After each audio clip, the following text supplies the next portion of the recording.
Abra sua Bíblia, por favor, no primeiro livro dos Reis, no capítulo 2.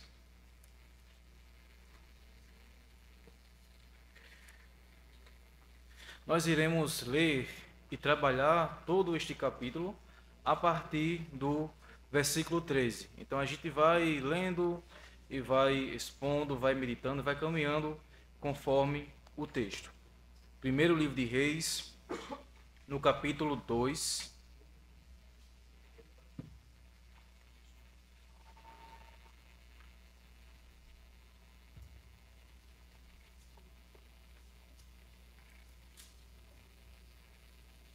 Todos encontraram?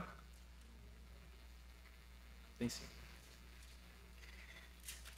Assim diz a palavra do Senhor. Então Adonias, filho de Hagite, foi até Betseba, mãe de Salomão. Ela perguntou: é de paz a sua vinda? E ele respondeu: sim, é de paz. E acrescentou: tenho uma coisa para lhe dizer. Ela disse: fale. Então Adonias disse: a senhora bem sabe que o reino era meu e que todo Israel esperava que eu reinasse. Mas o reino se transferiu e veio a ser do meu irmão, porque do Senhor ele o recebeu. Agora, um só pedido lhe faço: peço que não me seja recusado. Ela disse: fale. Então Adonias disse: peço que a senhora fale com o rei Salomão, que não recusará um pedido seu, para que ele me dê por mulher a Abisaque, a sunamita. Ao que Betseba respondeu: está bem, eu falarei por você ao rei.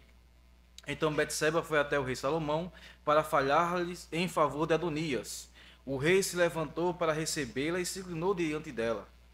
Depois se assentou no trono e mandou pôr uma cadeira para sua mãe, e ela se assentou à sua direita.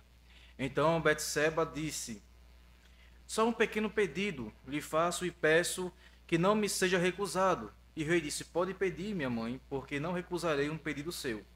Batseba disse: peço que Abisaque, a sunamita, seja dada por mulher a Adonias, seu irmão. Então o rei Salomão disse à sua mãe: por que a senhora pede Abisaque, a sunamita, para Adonias? Peça também para ele o reino, porque é meu irmão mais velho. Sim, para ele, e também para o sacerdote Abiatar e para Joabe, filho de Zeruia. E o rei Salomão jurou pelo Senhor, dizendo: que Deus me castigue se Adonias não falou esta palavra contra a sua própria vida. E agora, tão certo como vive o Senhor, que estabeleceu e me fez assentar no trono de Davi, meu pai, e me edificou casa, como tinha dito, Adonias morrerá no dia de hoje. E o rei Salomão enviou Benaia, filho de Joiada, para atacar Adonias. Ele o atacou, e foi assim que Adonias morreu. Até aqui, irmãos. Vamos orar, por favor. Ó Senhor Deus, Pai, te damos graça pelos momentos de louvores e adoração que já se passaram. Ó Senhor, agora vamos te rogar, Pai, rogar o teu Santo Espírito, que fale conosco, Senhor Deus, por meio da revelação da sua palavra. Pai, que a tua palavra fale ao nosso coração, que a tua palavra, Pai, fale ao nosso entendimento, e que a tua palavra, Pai, ela venha de encontro ao nosso pecado, ao nosso erro, com o fim, Pai, de nos corrigir, de nos edificar e também, Pai, de nos salvar por meio da sua santa palavra. Senhor Deus, esteja conosco, prepara, Pai, nosso coração, prepara, Senhor Deus amado, nossa mente, a fim de que tenhamos, Pai, a clareza da sua vontade para a nossa vida, por meio da tua palavra, em nome de Cristo Jesus. Amém e amém. Irmãos, ao longo da história, muitos reis, ao assumirem o trono, enfrentaram ameaças de usurpadores ou rivais que desafiaram a sua legitimidade. Em muitos casos, esses reis agiram rapidamente para consolidar o seu poder e ali para também se solidificar, fazer ali de fato a sua soberania sobre aquele reinado, usando ações que são eficazes, como por exemplo, executando os inimigos para garantir a estabilidade, para garantir a paz do seu reinado. Então, um exemplo para vocês verem. O rei Pedro I de Castela. Pedro I de Castela, também conhecido como Pedro o Cruel, teve um reinado turbulento, marcado por conflitos com nobres rivais e até membros de sua própria família. Quando assumiu o trono, enfrentou a rebelião do meio-irmão Henrique de Trastámara, que tentou usurpar o trono. Durante o seu reinado, Pedro I mandou executar diversos nobres que apoiavam Henrique, incluindo o arcebispo de Toledo. Quando a gente vê essa história de Pedro I, e a gente terminou de ler aqui esse relato de primeiro livro de Reis, a gente vê algumas semelhanças nessa história. A gente vê que um rei mal se assentou no trono e já teve que lidar de forma enérgica, de forma ali providencial, para conservar a paz do seu reinado e fazer com que o seu trono fosse estabelecido para sempre, e com uma missão: eliminar os inimigos do rei e do reino. Irmãos, eu vou aqui agora trazer para vocês o contexto para a gente entender onde está se passando toda essa situação. Então, essa história, irmãos, está se passando em Israel, nos finais dos dias do rei Davi. E no início do capítulo 2, por favor, nós temos a informação de que Davi já estava se aproximando do caminho dos mortais e deu alguns conselhos, deu algumas diretrizes para o seu sucessor, Salomão. Então, quais foram esses conselhos? Quais foram essas diretrizes? Então, o primeiro conselho, a primeira diretriz, seguinte: se manter fiel ao Senhor Deus e à sua lei, andando em seus caminhos e guardando os seus estatutos. Observe o versículo 3, por favor, do capítulo 2. Guarde os preceitos do Senhor, seu Deus, andando nos seus caminhos, guardando os seus estatutos, os seus mandamentos, os seus juízos e os seus testemunhos, como está escrito no livro, na lei de Moisés. Assim você será bem-sucedido em tudo o que fizer e por onde quer que você for. O segundo conselho é que Salomão fosse sábio para retribuir de forma justa aos amigos e também aos inimigos do rei. Isso incluía que ele fosse bondoso, tivesse compaixão e misericórdia para os da casa de Barzilai, que está escrito no versículo 7, e que liquidasse, exterminasse os inimigos do rei, os conhecidos como Joabe, que está escrito no versículo 5 a versículo 6, e Simei, que está descrito no versículo 8 e versículo 9. E o terceiro conselho, que Salomão fosse homem, que Salomão fosse macho, fosse forte. E isso está no versículo 2, na parte B. Eu vou pelo caminho de todos os mortais, portanto, tenha coragem e seja homem. Afinal, irmãos, para realizar todas essas coisas, de fato, ele tinha que ter muita coragem e, de fato, ele tem que ser firme em sua posição. Mediante a observação desses conselhos, dessas diretrizes, o seu reino iria durar perpetuamente. Davi então morre, e agora o rei Salomão se vê diante de certas circunstâncias onde ele deverá agir de forma imediata, de forma eficaz. E aqui teremos o único relato de derramamento de sangue durante o reinado de Salomão, que haja vista foi o reino mais pacífico de toda a Bíblia. E aqui, irmãos, inicia o que nós podemos chamar de o dia do acerto de contas. Tudo começa quando, antes mesmo dele tratar com Joabe e também com Simei, ele se depara com um pedido inusitado. Ele se depara com Adonias e seu pedido um tanto meio estranho. Versículo 13 a 25 que nós lemos traz com clareza essa trama que relata ali o seu pedido de Adonias perante o rei Salomão. E a gente lê assim de forma precipitada, de um modo imediato. A gente pode até assim ficar tentado a pensar que Salomão agiu de forma precipitada. Salomão talvez foi muito enérgico, foi muito grosso, porque ele mandou que matasse o próprio irmão. Irmãos, mas se a gente observar no capítulo 1, nos versículos de 5 a 10, e por favor, caminhe comigo para lá. No capítulo 1, versículo de 5 a 10, diz o seguinte: então Adonias, filho de Hagite, se exaltou e disse: eu serei o rei. Providenciou carro de guerras, cavaleiros e 50 homens que corressem na sua frente. Seu pai jamais o tinha contrariado, dizendo: por que fez isso ou aquilo? Adonias tinha boa aparência, era mais jovem do que Absalão, ele tinha feito um acordo com Joabe, filho de Zeruia, e com Abiatar, o sacerdote, que o seguiam e o apoiavam. Porém, Zadok, o sacerdote, Benaia, filho de Joiada, Natã, o profeta, Simei, rei, e os valentes de Davi não apoiavam Adonias. Certo dia, Adonias sacrificou ovelhas, boi e bezerros gordos, junto à pedra de Zoelete, que está perto de Enrogel. Convidou todos os seus irmãos, os filhos do rei, e todos os homens de Judá que estavam a serviço do rei. Porém, não convidou Natã, o profeta, nem Menaia, nem os valentes, nem Salomão, seu irmão. Então, isso daqui foi basicamente o que Abisaque fez. Irmãos, Abisaque, ele se autoproclamou rei, certo? Então, antes mesmo dele pedir a Abisaque, a sunamita, para o seu irmão, para que se casasse com ela, ele havia se autoproclamado rei. Ele havia ali, na verdade, se autodeclarado rei, antes mesmo de seu pai morrer, antes mesmo de receber a sucessão do seu próprio pai. E assim, irmãos, há um jogo político nesse simples pedido de casamento, tá?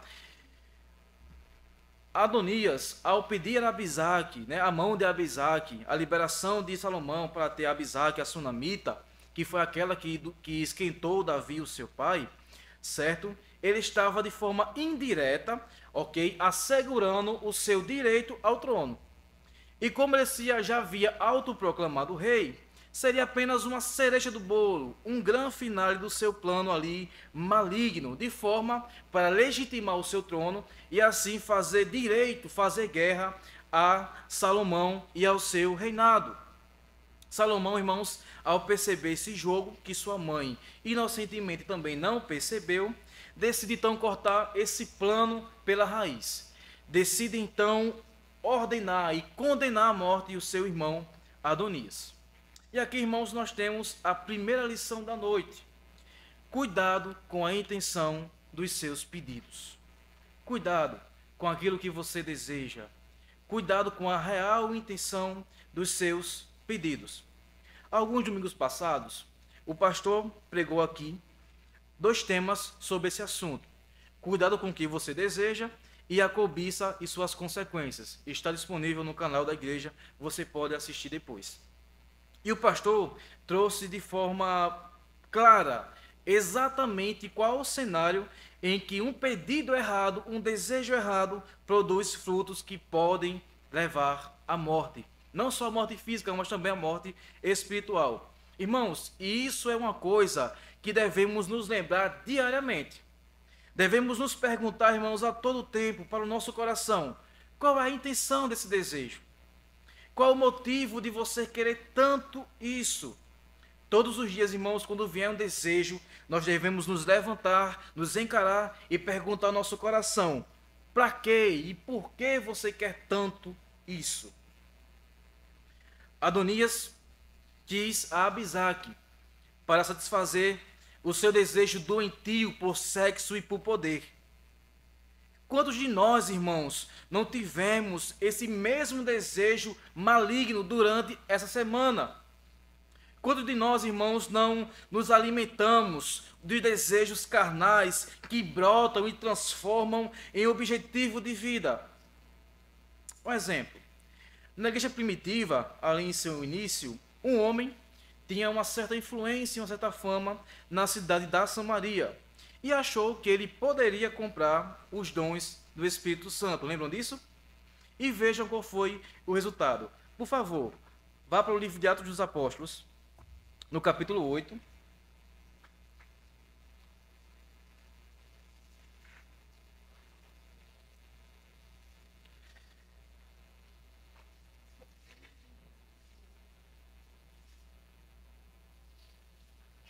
A partir do versículo 9.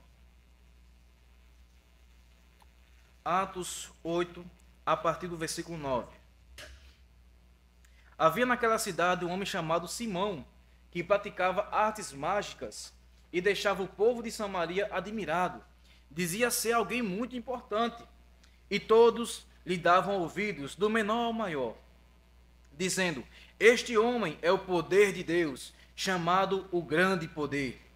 Davam atenção a ele porque durante há muitos tempos os havia impressionados com suas artes mágicas. Quando, porém, deram crédito a Filipe, que os evangelizava a respeito do reino de Deus e do nome de Jesus Cristo, iam sendo batizados tanto os homens quanto mulheres. O próprio Simão abraçou a fé, tendo sido batizado. Acompanhava Filipe de perto, observando extasiado os sinais e grandes milagres praticados. Quando os apóstolos que estavam em Jerusalém ouviram que o povo de Samaria tinham recebido a palavra de Deus, enviaram-lhe Pedro e João.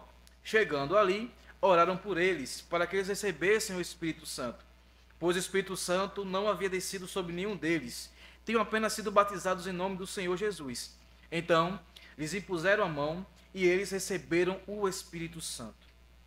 Quando Simão viu que pelo fato dos apóstolos imporem as mãos, era concedido o Espírito Santo, ofereceu-lhes dinheiro, dizendo: dei também a mim esse poder para que a pessoa sobre a qual eu impuser as mãos receba o Espírito Santo. Mas Pedro respondeu: que o seu dinheiro seja destruído junto com você, pois você pensou que com ele poderia adquirir o dom de Deus. Não existe porção nem parte para você neste ministério, porque o seu coração não é reto diante de Deus. Portanto, arrependa-se desse mal e ore ao Senhor. Talvez ele o perdoe por esse intento do seu coração, pois vejo que você está cheio de inveja e preso em sua maldade. Irmãos, quantos de nós que está aqui nessa noite não se encontram na mesma condição de Simão, querendo algo a todo custo, querendo algo a todo o coração, todo o interesse, fazendo o que é lícito e até mesmo o que é ilícito, a fim de obter algo, sem consultar qual é a vontade de Deus. Quantas vezes, irmãos, deixamos os mais baixos e vis desejos saírem do nosso coração e preencher, fazer morada em toda a nossa mente? Deixamos, às vezes, os nossos desejos mais baixos tomar conta do nosso tempo, da nossa agenda, definir a nossa rotina. Deixamos, irmãos, que os nossos desejos mais vis seja a nossa aspiração. O cristão genuíno tem aspirações santas. Seus desejos nascem em Deus e se satisfazem somente em Deus. E qual é o desejo do cristão? Agradar a Deus, deleitar-se nele, deleitar somente em Deus, amar as coisas de Deus e amar o seu reino. Se você declara que você é cristão, mas você não ama as coisas de Deus, se você não tem o seu pensamento guiado por Deus, preenchido com Deus, se você vem à casa do Senhor e não sente paz em adorar a esse Deus, se você não dedica na sua semana tempo para falar com esse Deus, se você durante a semana não pensa no céu, não pensa em estar com o seu Senhor, desconfie do seu cristianismo. Desconfie da sua conversão. Irmãos, devemos diariamente questionar qual é o fundamento dos nossos desejos. E principalmente, irmãos, fazer com que todos os nossos íntimos desejos sejam conhecidos no trono, na graça de Deus. A fim, irmãos, de que não sejamos mais um Adonias ou um Simão, com pedidos precipitados, com pedidos com intenções malignas, com intenções erradas. Que o nosso coração seja plenamente preenchido com os desejos e aspirações santas, com aspirações celestiais. Que o seu desejo seja o desejo de Deus, que o seu amor seja o amor de Deus, que você venha amar as coisas que Deus ama, que você venha condenar as coisas que Deus condena, que você venha desejar aquilo que Deus deseja. Quantas vezes, irmãos, os nossos desejos servem apenas para desonrar o nome do Senhor? Quantas vezes, irmãos, nós queremos algo, poder, fama, glória, dinheiro, promoção, apenas para satisfazer o nosso coração, o nosso ego, mas não glorifica a Deus em momento algum. E Deus até pode nos conceder, irmãos, esses pedidos, mas é para a nossa própria condenação. Então devemos vigiar o nosso coração, para que nós não sejamos mais um Simão ou um Adonias da vida. Mas a prestação de contas não terminou aqui. Estava apenas começando. Volte comigo, por favor, para o livro de 1 Reis. Primeiro livro de Reis. No capítulo 2. Logo após a morte de Adonias, Salomão expulsa o sacerdote Abiatar. Versículo 26. E ao sacerdote Abiatar o rei disse: vá para Anatote, para os seus campos, porque você é homem digno de morte. Hoje, porém, não o matarei, porque você levou a arca do Senhor Deus diante de Davi, meu pai, e porque se afligiu com todas as aflições de meu pai. Salomão expulsou Abiatar para que não mais fosse sacerdote do Senhor. Cumpriu assim a palavra do Senhor, tinha dito a respeito da casa de Eli em Siló. Irmãos, Abiatar fazia parte da trama ali conspiratória contra o reino de Salomão e também contra o reino de Israel, juntamente com Joabe. E eles ali haviam apoiado o rei, certo, totalmente ali nesse plano de usurpação. A exclusão de Abiatar, irmãos, nos faz chegar à segunda lição desta noite. Devemos ter cuidados com quem nós andamos e com quem nós nos relacionamos. Devemos ter cuidado com quem andamos e com quem nós nos relacionamos. A exclusão de Abiatar ficou até barato para ele. Saiu até mais barato, devido à gravidade do seu crime, que foi conspiração contra o rei e contra o seu próprio reino. Irmãos, eu falo que ficou barato porque é o seguinte: por muito menos, Ivan IV, o primeiro czar da Rússia, ordenou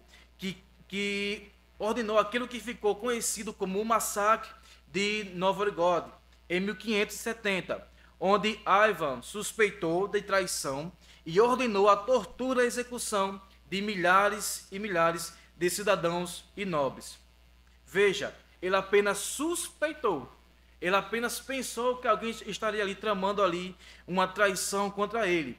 E estima-se, irmãos, que o número de vítimas totais ali, devido ao massacre, fica entre 2.700 a 60.000 mortos. Pesquisadores atuais acreditam que fica ali nas casas dos 7.500 mortos. Mas veja, é muita gente. Só pela suspensão, ele apenas suspeitou, achou que alguém estaria tramando ali a conspiração e resolveu matar milhares, muitas pessoas. E Abiatar, irmãos, teve a infeliz sorte de ter sido expulso de Jerusalém. Ele teve a infeliz sorte de ser excluído da sua posição de sacerdote. Eu digo porque é infeliz sorte, porque é o seguinte: Abiatar, ele teve a sua vida poupada. Ele estava muito bem fisicamente. Nem o seu cabelo foi tocado, mas ele perdeu o vínculo, a comunhão com o Senhor Deus, pois ele era sacerdote da casa de Deus, que até então era o tabernáculo.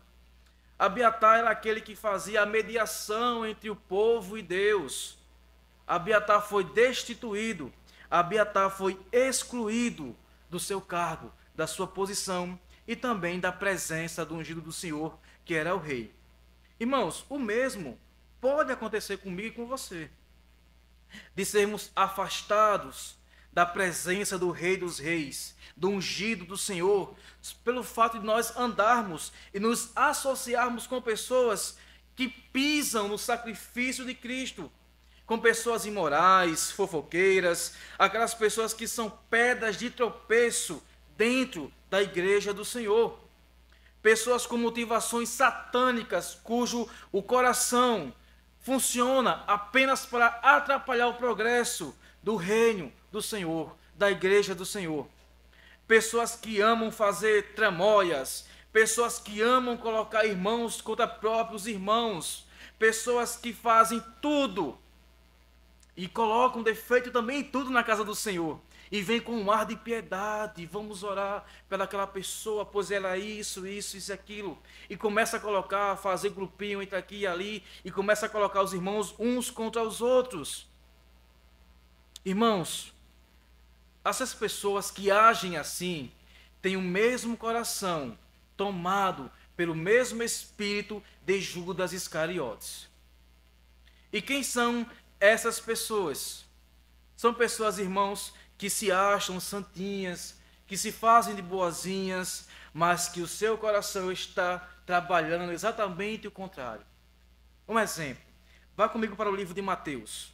O Evangelho de Mateus, no capítulo 26. Iremos ler alguns versículos.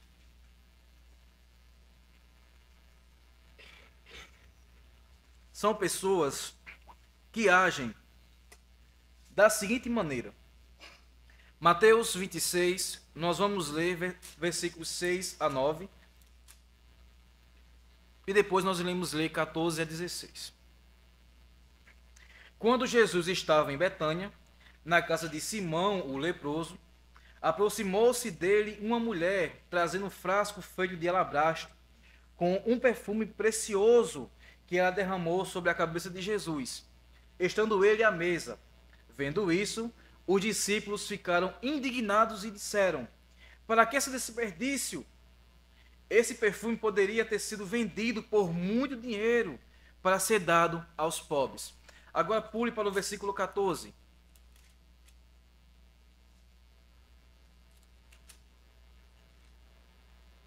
Então, um dos 12, chamado Judas Iscariotes, foi falar com os principais sacerdotes. Ele disse: quanto me darão para que eu entregue a vocês? E pagaram-lhe 30 moedas de prata. E desse momento em diante, Judas buscava uma boa ocasião para entregar Jesus. Pelo fato de Maria não ter entregado o vaso de alabastro com nardo puro, que daria muito dinheiro, o que seria mais basicamente um ano de salário, Judas resolveu se associar com quem? Justamente com os inimigos de Cristo. Juntamente com aqueles que estavam buscando uma oportunidade para matar o nosso Senhor. Judas, irmãos, agiu aqui da mesma maneira que o sacerdote Abiatar. Fez alianças com aqueles que estavam trabalhando, que estavam conspirando contra o reino, contra o rei, contra o ungido do Senhor. Devemos ter, irmãos, o máximo cuidado para não ter apenas a intenção positiva, mas também que nossas amizades, nossos relacionamentos sejam positivos. Abiatar, irmão, saiu com a vida intacta, como falei agora há pouco, porém ele morreu espiritualmente. Cuidemos, irmãos, e vigiemos para que nós também sejamos o próximo Abiatar, o próximo Judas, fazendo relacionamentos, alianças erradas com fins em atrapalhar o andamento do reino de Deus. Fazendo ali com motivação de ganância, com motivação errada, tola, fútil, satânica, entregando os irmãos, pisando no sacrifício de Cristo, se associando com inimigos da cruz de Cristo. Então veja, não é apenas a intenção que é errada, também os seus relacionamentos também podem ser errados. Irmãos, vigiemos o nosso coração, vigiemos nossas amizades, nossos relacionamentos a partir de hoje. Passe todos pelo raio-x e veja qual é a finalidade daquela amizade. O que essa amizade tem feito por você? Essa amizade tem mais agregado valor para você ou tem ali lhe denegrido? Essa amizade tem lhe trazido mais para perto de Deus ou tem te afastado cada vez mais de lá? Irmãos, vigiemos nisso também. Vigie seu coração e também vigie as suas amizades. Mas a prestação de contas não terminou ainda. Nós falamos aqui agora de duas pessoas, Abiatar e Adonias. Falta ainda duas pessoas, Joabe e Simei, que o próprio rei pediu para que fosse tratado com eles. Volte comigo para o livro de Reis, no capítulo 2. Então veja, o rei Salomão mandou executar Adonias e excluiu Abiatar. Versículo 28. Quando esta notícia chegou a Joabe, porque Joabe tinha se desviado para seguir Adonias, embora não tivesse desviado para seguir Absalão, ele fugiu para o tabernáculo do Senhor e pegou nas pontas do altar. E alguém foi dizer ao rei Salomão que Joabe havia fugido para o tabernáculo do Senhor e estava junto ao altar. Então Salomão enviou Benaia, filho de Joiada, dizendo: vá atacá-lo. Benaia foi ao tabernáculo do Senhor e disse a Joabe: assim diz o rei, saia daí. Ele respondeu: não saio, vou morrer aqui. Então Benaia voltou com a resposta ao rei, dizendo: assim falou Joabe, e foi isso que ele me disse, e foi isso que ele me respondeu. Até aqui, irmãos. Bem, como nós vimos, a notícia se espalhou por todo Israel. Chegou até em Joabe, que Joabe ali também fazia parte daquela cúpula, ok? Então Joabe, ao saber que o rei havia matado o seu rei, ao saber que o rei tinha ali excluído o seu sacerdote, tentou repetir a mesma coisa que Adonias fez para escapar da morte. O que foi que ele fez? Vocês se lembram? Volte comigo para o capítulo 1. Adonias fez a seguinte coisa, versículo 5 e versículo 6.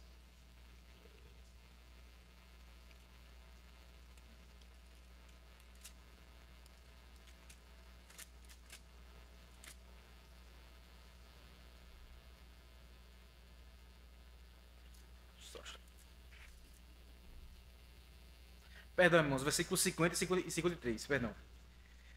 Capítulo 1, versículo 50 a 53. Porém, Adonias, temendo Salomão, levantou-se e pegou nas pontas do altar. Então alguém foi dizer a Salomão: eis que Adonias tem medo do rei Salomão, porque pega nas pontas do altar, dizendo: que o rei Salomão me jure hoje que não matará este seu servo à espada. Salomão respondeu: se for homem de bem, nenhum de seus cabelos cairá no chão, mas se fizer alguma coisa, alguma maldade, morrerá. Então o rei Salomão enviou mensageiros e o fizeram descer do altar. Adonias veio e se prostrou diante do rei Salomão, que lhe disse: vá para a sua casa. Irmãos, Joabe pensou que se fizesse a mesma coisa, o rei não seria cruel para executá-lo alguém dentro do santuário de Deus. Então assim ele pensou, na verdade, em uma forma de escapar. Se Adonias fez e deu certo, comigo vai dar certo também, não é assim? Mas não é muito bem isso que acontece. De fato, irmãos, Benaia, aquele servo fiel de Salomão, ele hesita em executar o Joabe dentro do santuário do Senhor. E ele vai até o rei para dizer: olha, Joabe disse que não vai sair de lá, ele está agarrado nas pontas do altar. E qual foi a resposta de Salomão? Versículo 31 do capítulo 2.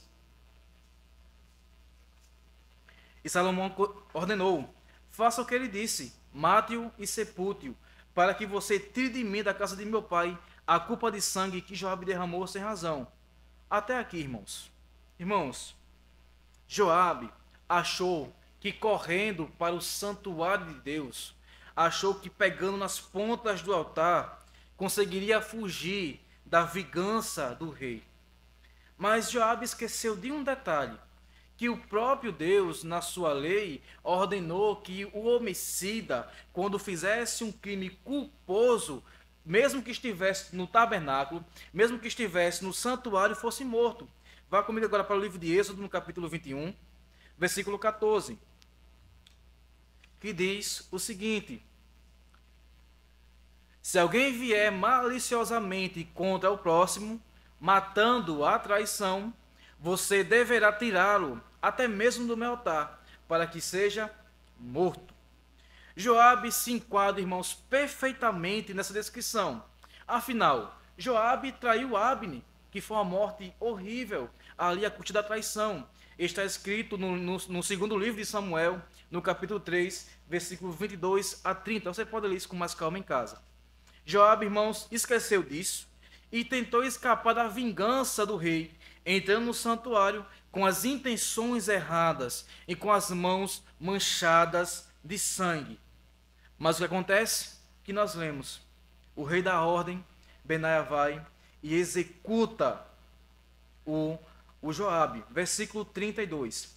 Assim o Senhor fará recair a culpa do sangue de Joabe sobre a cabeça dele, porque atacou dois homens mais justos e melhores do que ele, e os matou à espada, sem que Davi, meu pai, o soubesse. Ele matou Abner, filho de Ner, comandante do exército de Israel, e Amasa, filho de Jeter, comandante do exército de Judá. Assim o sangue destes recairá sobre a cabeça de Joabe e sobre a cabeça de sua descendência para sempre. Mas a Davi, a sua descendência, a sua casa e ao seu trono, o Senhor dará paz para todo o sempre. Joabe, irmãos, recebeu a sua justa recompensa. Ele achou que seria mais esperto que o rei. Ele achou que seria mais rápido que o rei, mais inteligente que o rei, e conseguiria se livrar, driblar ali a justiça. Mas a justiça foi cumprida fielmente em sua vida. E com isso, tiramos a terceira lição dessa noite. Aqueles que não têm compromisso com o rei, nem com seu reino, não escaparão da justiça. Aqueles que não têm compromisso com o rei, nem com o reino, não escaparão da justiça. Irmãos, sabe aquela pessoa que tem zero compromisso com Deus? Aquela pessoa que não tem nenhum compromisso com a sua palavra, nem com a igreja, mas acha que só por quem vem aos cultos, pensam que já estão salvas. Aquelas pessoas que acham que tipo, olha, eu posso fazer o que eu quiser aqui, mas se eu for na igreja, Deus vai ter misericórdia de mim. Pois bem, irmãos, essas pessoas estão na mesma condição de Joabe, sem arrependimento, sem confissão de pecados, estão com as mãos sujas de pecado, porém no santuário de Deus. Esse tipo de pessoas, irmãos, são do tipo que pensam que pode pecar em paz, que Deus só é amor, que tudo é graça, como o Jorge falou na aula hoje, que tudo é graça, a graça vai superabundar o pecado, vamos pecar à vontade, Deus vai salvar todo mundo, porque Ele enviou seu Filho para morrer por todo mundo, então ninguém vai para o inferno, vamos pecar à vontade e no fim seremos salvos. Não é assim que funciona. Irmãos, Deus não aplica o juízo agora, mas aplicará o seu juízo de forma eterna sobre essas pessoas. No dia certo, Deus a condenará e aplicará a sua vingança sobre as suas cabeças. Algumas pessoas, irmãos, acham que podem enganar até o próprio Deus e agem da seguinte maneira. Vá comigo para o livro de Atos, no capítulo 5. Vamos ver a partir do versículo 1.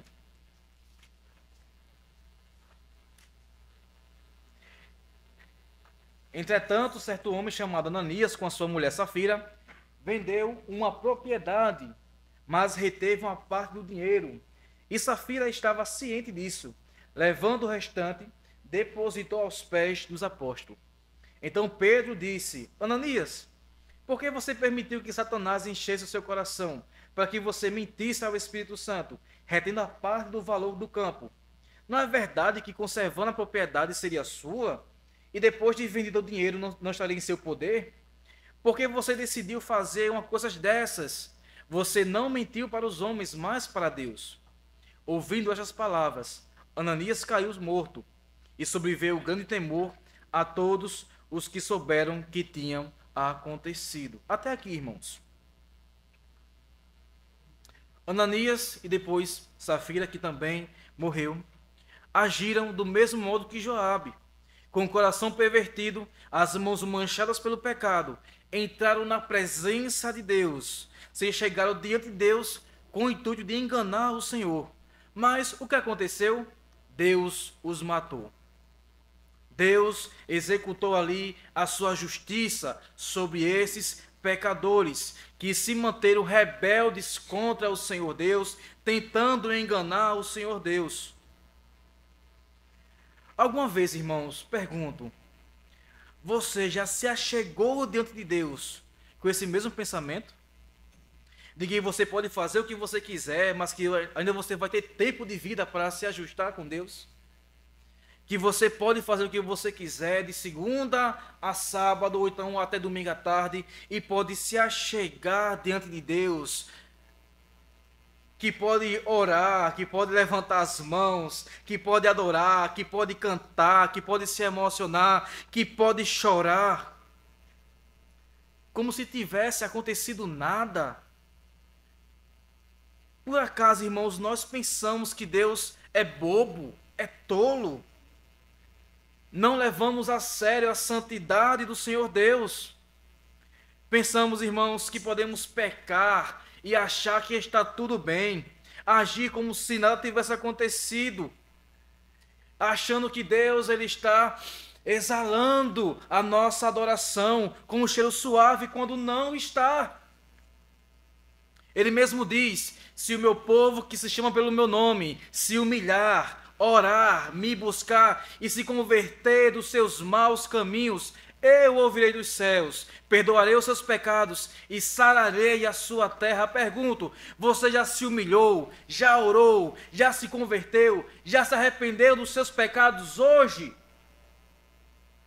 Ou simplesmente chegou aqui achando que ia ser tudo normal, que está tudo bem, vindo carregado de pecados, agindo como se Deus não existisse, achando que é muito simples chegar aqui, levantar as mãos, orar, cantar, e que Deus vai te aceitar, está tudo bem, e você vai seguir a sua vida normal, de pecados.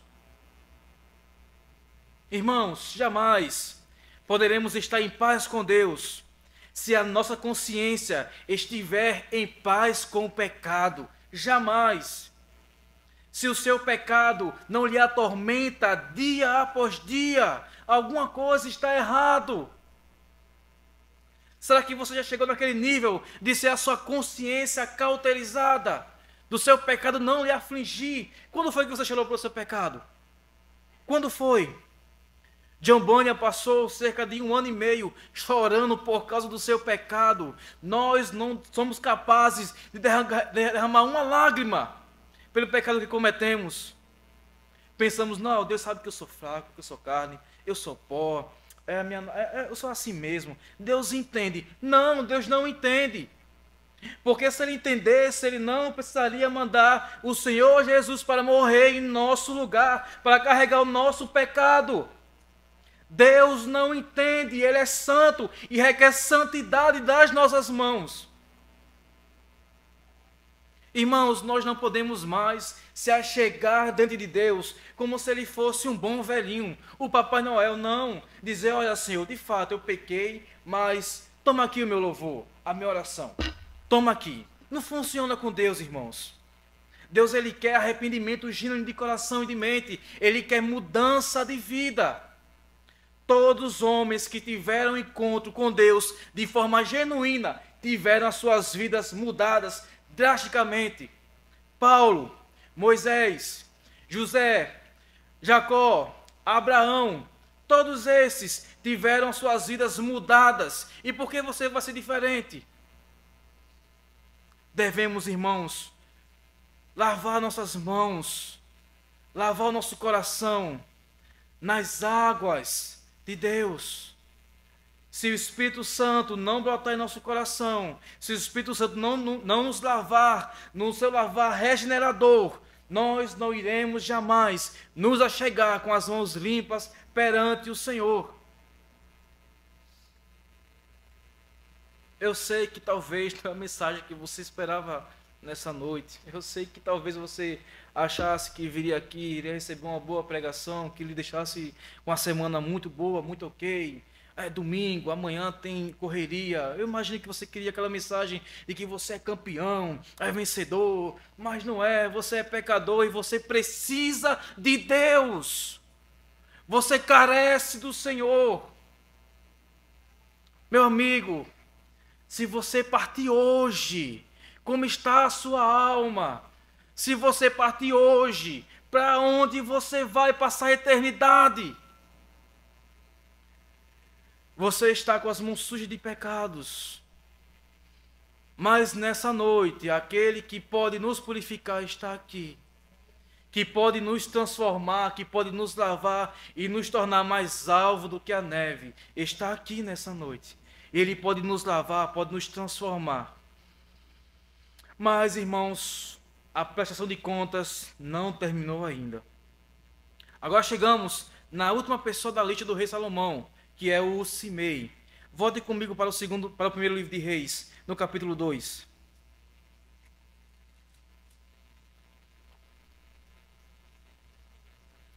Versículo 36. Depois que o rei mandou chamar Simei, lhe disse: construa uma casa para você em Jerusalém e fique morando aí. Não saia daí, nem para um lugar, nem para o outro. Fique sabendo que no dia em que você sair e passar o ribeiro de Cedron, certamente será morto. Então o seu sangue cairá sobre a sua cabeça. Até aqui, irmãos. Quem foi Simei? Simei foi aquele que amaldiçoou, que praguejou e jogou pedras em Davi quando ele estava fugindo de Absalão, seu filho. Mas depois o Simei se arrependeu, né? Se prostrou diante do ungido do Senhor, pediu perdão e vida seguiu. Davi então afirma que não mataria mais o Simei e a vida seguiu normalmente para os dois. Mas uma coisa, irmãos, que nós devemos ter em mente é que o tempo não é capaz de apagar, de evitar qualquer consequência de pecado. O tempo não é capaz de fazer isso, não. E Salomão manda chamar Simei e declara a sua sentença. E qual foi a sentença de Simei? Ele ficaria morando na cidade real, em Jerusalém, construiria ali a sua casa e passaria agora a viver 24 horas sob o olhar do rei. E qual foi a resposta de Simei? Versículo 38. Simei disse ao rei: está bem, esse seu servo fará o que o rei Senhor ordenou. E Simei ficou morando em Jerusalém por muito tempo. Simei, ele analisa a situação e diz assim: olha, são 2 mortos e um banido para sempre do reino. Então eu estou na vantagem, estou saindo ganhando. Eu não vou morrer e ainda vou ficar em Jerusalém, na casa do rei, na cidade do rei. Então, para mim, está tudo muito bem. Simei constrói a sua casa, está agora ali vivendo próximo ao palácio do rei, sabe? Os seus movimentos não estão ocultos, o rei está de olho nele, certo? Ele pode passear livremente pelo comércio, pelo reino, pode ter sua boa vida, afinal, ele mora agora na cidade real de Jerusalém. Simei, irmãos, estava gozando de sua liberdade total, dentro dos limites estabelecidos pelo rei, é claro. O rei estava protegendo dele mesmo, da sua ira, da sua vingança. Mas passaram-se 3 anos e 2 escravos de Simei fugiram para Gate, saindo dos limites estabelecidos que o rei estabeleceu. E o que acontece? Versículo 40 e 41. Então Simei se levantou, preparou o seu jumento e foi até Gate para junto de Aquis, em busca dos seus escravos. Simei foi e trouxe de Gate os seus escravos. E Salomão foi avisado de que Simei tinha ido de Jerusalém a Gate e que já havia voltado. Até aqui, irmãos. Simei viola os termos da sua aliança com o rei e agora receberá o seu justo castigo. Vamos seguir o texto. 42. Então o rei mandou chamar Simei e lhe disse: eu não fiz você jurar pelo Senhor e não avisei dizendo: no dia que você sair para um lado ou para o outro, saiba que você certamente será morto? E você me disse: está bem, concordo? Por que então você não guardou o juramento do Senhor, nem a ordem que lhe falei? E o rei disse a Simei: você sabe muito bem, e o seu coração reconhece todo o mal que fez a Davi, meu pai. Por isso o Senhor fez recair sobre a sua cabeça o mal que você fez. Até aqui, irmãos. Irmão, Simei, por colocar os seus próprios interesses acima da sua vida, Simei não perdeu somente a sua liberdade, também perdeu a sua vida. E aqui chegamos à última lição e já encerro. 4ª lição. Os limites estabelecidos pelo rei é para a nossa salvação. Os limites estabelecidos pelo ungido do Senhor é para a nossa salvação.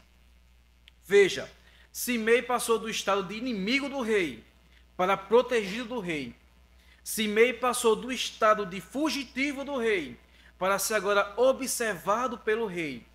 Simei estava longe, agora estava perto, dentro do reino, gozando de tudo de bom, do melhor, sob a supervisão do rei.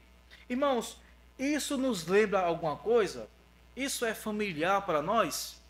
Nós estávamos na mesma condição de Simei, na mesma condição de perdido, na mesma condição ali de perdido, aquela pessoa que merece de fato a condenação à morte. No passado, nós amaldiçoamos a oferta da cruz, negligenciamos a Cristo, tornando o sacrifício de Cristo como alguma coisa fútil. Nos levantamos, às vezes, contra o ungido do Senhor. Quem aqui algum dia falou assim, rapaz, esses crentes aí, viu, né? Eu nunca vou ser crente na minha vida, porque crente é chato. Pia, só quer ser santo. Irmãos, o rei, ao invés de nos executar, ele nos chama em privado. Ele nos dá condições de estarmos sempre em sua presença. O rei agora nos oferta a salvação da sua própria ira, da sua justiça. Agora o rei, o ungido do Senhor, nos chama para morar em seu reino. Agora ele nos observa diariamente, 24 horas por dia, e também estabelece limites para o nosso próprio bem. Irmãos, nós somos Simei. E assim como ele, muitas das vezes, preferimos e colocamos nossos próprios interesses acima da aliança que fizemos com o nosso rei. Irmãos, vou fazer uma pergunta para vocês, responda em seu coração. Quais são os escravos que você vai buscar todos os dias, fora dos limites estabelecidos pelo rei?